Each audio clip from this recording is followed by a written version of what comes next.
Ashputtel, the wife of a rich man, fell sick, and when she felt that her end drew nigh, she called her only daughter to her bedside and said, "Always be a good girl, and I will look down from heaven and watch over you." Soon afterwards, she shut her eyes and died, and was buried in the garden. And the little girl went every day to her grave and wept, and was always good and kind to all about her. And the snow fell and spread a beautiful white covering over the grave. But by the time the spring came and the sun had melted it away again, her father had married another wife. This new wife had 2 daughters of her own that she brought home with her. They were fair in face but foul at heart. And it was now a sorry time for the poor little girl. "What does the good-for-nothing want in the parlor?" said they. They who would eat bread should first earn it. Away with the kitchen maid. Then they took away her fine clothes and gave her an old grey frock to put on, and laughed at her and turned her into the kitchen.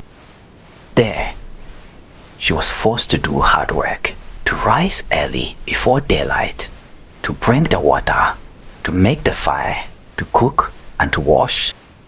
Besides that, the sisters plagued her in all sorts of ways and laughed at her. In the evening when she was tired, she had no bed to lie down on, but was made to lie by the hearth among the ashes. And as this of course made her always dusty and dirty, they called her Ashputtel. It happened once that the father was going to the fair and asked his wife's daughters what he should bring them. "Fine clothes," said the first. "Pearls and diamonds," cried the second. "Now, child," said he to his own daughter, "what will you have?" "The first twig, dear father, that brushes against your heart when you turn your face to come homewards," said she. Then he bought for the first 2 the fine clothes and pearls and diamonds they had asked for, and on his way home, as he rode through a green copse, a hazel twig brushed against him and almost pushed off his hat. So he broke it off and brought it away. And when he got home, he gave it to his daughter.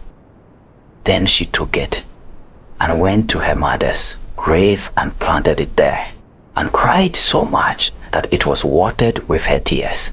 And there it grew and became a fine tree. 3 times every day she went to it and cried. And soon a little bird came and built its nest upon the tree, and talked with her, and watched over her, and brought her whatever she wished for. Now it happened that the king of that land held a feast, which was to last 3 days. And out of those who came to it, his son was to choose a bride for himself. Ashputtel's 2 sisters were asked to come. So they called her up and said, "Now comb our hair, brush our shoes, and tie our sashes for us, for we are going to dance at the king's feast." But when all was done, she could not help crying, for she thought to herself, she should so have liked to have gone with them to the ball. And at last she begged her mother very hard to let her go. "Ashputtel," said she, "you who have nothing to wear, no clothes at all, and who cannot even dance, you want to go to the ball?" And when she kept on begging, she said at last, "To get rid of her, I will throw this dishful of peas into the ash heap, and if in 2 hours' time you have picked them all out, you shall go to the feast too." Then she threw the peas down among the ashes, but the little maiden ran out at the back door into the garden, and cried out, "Hither, hither, through the sky, turtle doves and linnets, fly! Fly! Blackbird, thrush and chaffinch gay, hither, hither, haste away. One and all come, help me, quick. Haste ye, pick, pick, pick." Then first came 2 white doves flying in at the kitchen window. Next came 2 turtle doves, and after them came all the little birds under heaven, chirping and fluttering in. And they flew down into the ashes. And the little doves stooped their heads down and set to work. Pick, pick, pick. And then the others began to pick. Pick, pick, pick. And among them, all they soon picked out all the good grain and put it into a dish, but left the ashes. Long before the end of the hour, the work was quite done, and all flew out again at the windows. Then Ashputtel brought the dish to her mother, overjoyed at the thought that now she should go to the ball to see it. But the mother said, "No, no, you slut, you have no clothes and cannot dance. You shall not go." And when Ashputtel begged very hard to go, she said, "If you can in 1 hour's time pick 2 of those dishes of peas out of the ashes, you shall go too." And thus she thought she should at least get rid of her. So she shook 2 dishes of peas into the ashes. But the little maiden went out into the garden at the back of the house and cried out as before, "Hither, hither, through the sky, turtle doves and linnets, fly. Blackbird, thrush, and chaffinch gay, hither, hither, haste away. One and all, come help me, quick, quick. Haste ye, pick, pick, pick." Then first came 2 white doves in at the kitchen window.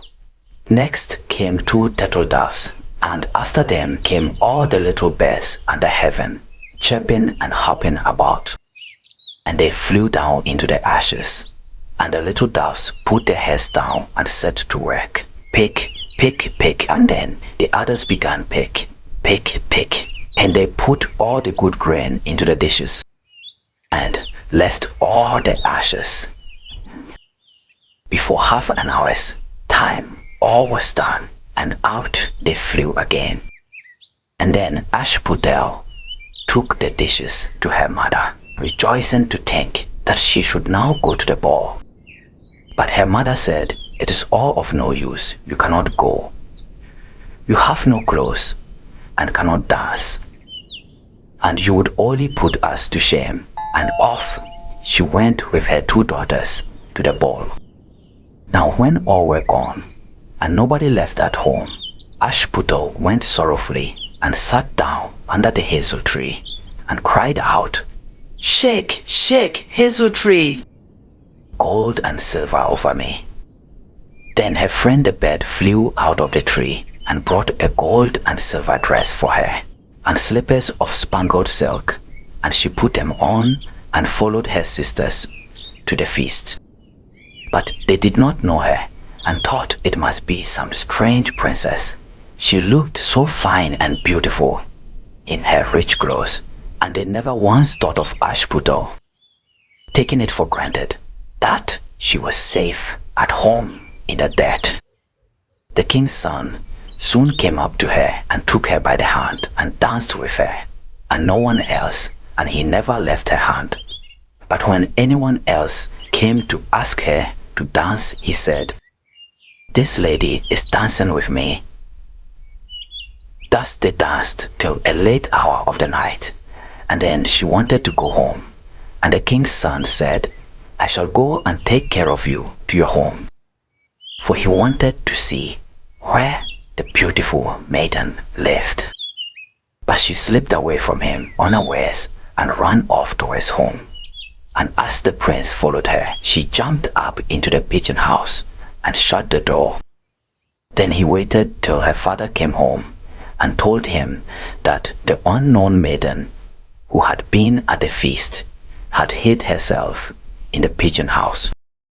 But when they had broken open the door, they found no one within, and as they came back into the house, Ashputtel was lying, as she always did, in her dirty frock by the ashes, and her dim little lamp was burning in the chimney. Hard!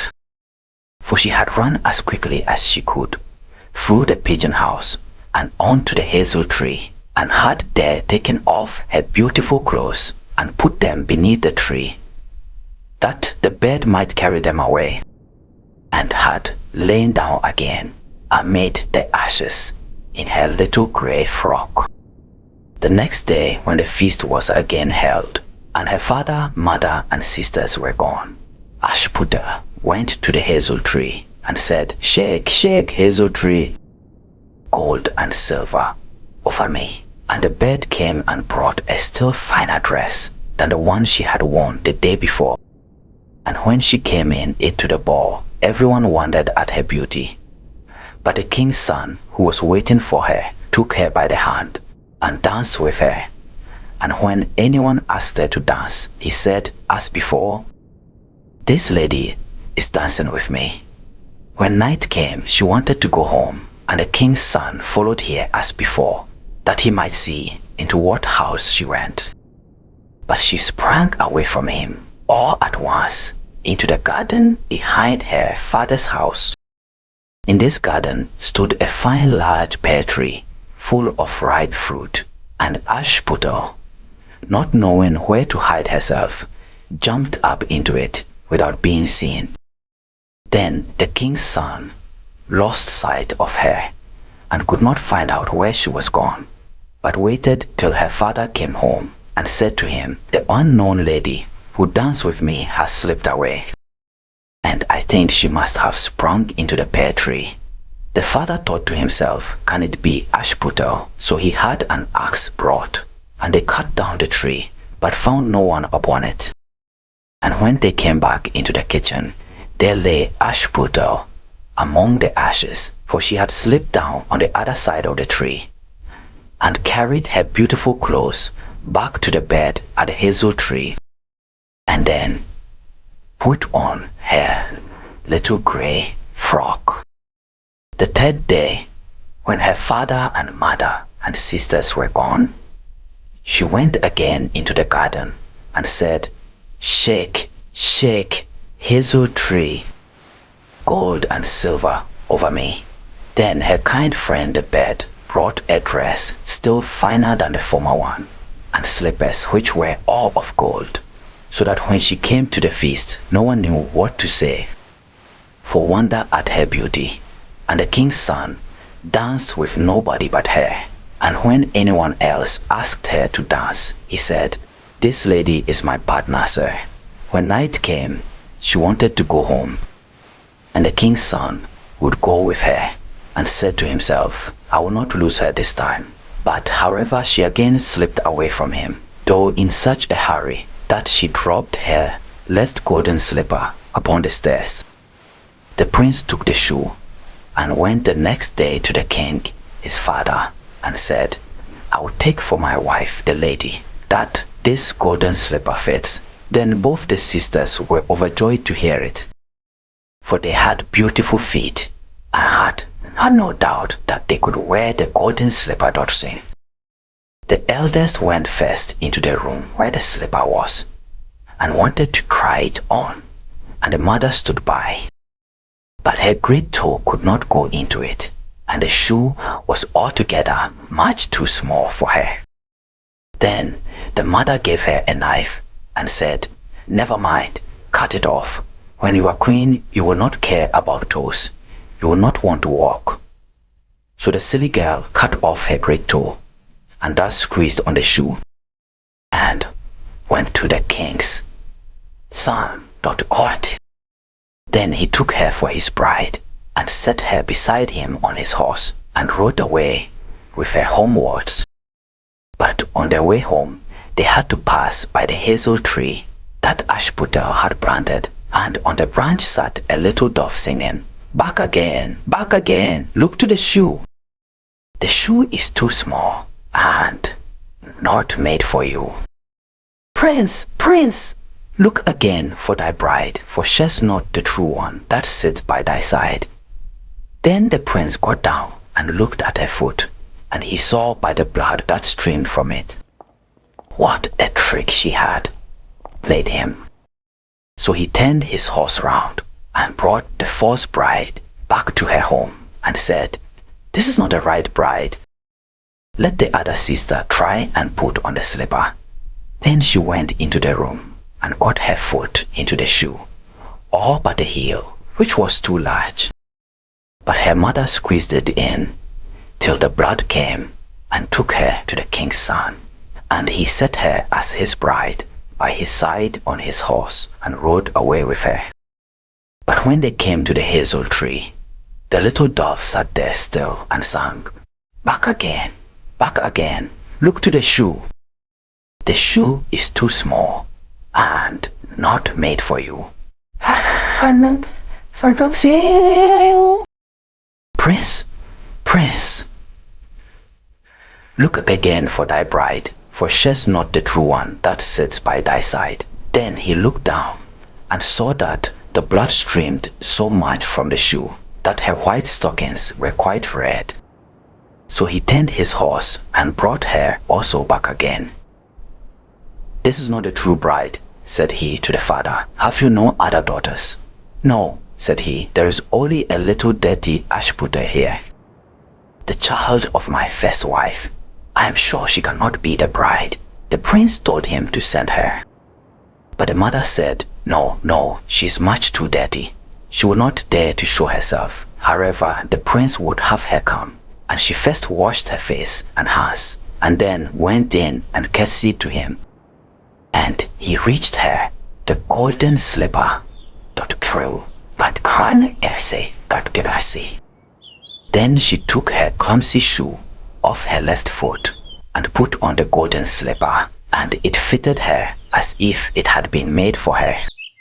And when he drew near and looked at her face, he knew her and said, this is the right bride.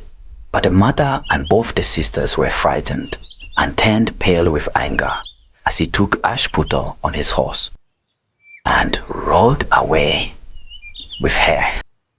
And when they came to the hazel tree, the white dove sang, home, home, home, look at the shoe. Princess, the shoe was made for you. Prince, take home thy bride, for she is the true one that sits by thy side. And when the dove had done its song, it came flying and perched upon her right shoulder, and so went home with her.